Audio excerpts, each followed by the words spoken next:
আজ আমরা আসছি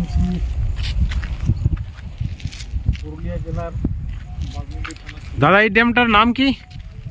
এই ড্যামটার নাম হলো ঠুরগা ড্যাম। ঠুরগা ড্যাম খুব সুন্দর ড্যাম। এখানে জল কতটা হয় এই ড্যামটাতে?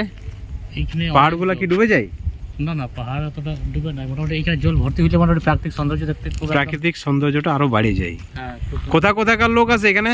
অনেক দূর দূর থেকে, মোটামুটি কলকাতা, হাওড়া, ওইদিকে দূরে দূরে একদম। শুনেছিলাম দিল্লি, দিল্লি, মুম্বাই প্রত্যেক- ওখান থেকেও আসে। হ্যাঁ, এখানে কি হাতি বের হয়? হাতি হ্যাঁ, হাতি করার সময় আসে। হ্যাঁ, এই ড্যামের মধ্যে কি কুমির বা কোনো বিষাক্ত সাপ আছে নাকি? কুমির তো অবশ্যই থাকবে, তারপরে সাপও আছে, সাপও আছে। আর মাছ? পাহাড়ের গোড়ায় তো ড্যামটা।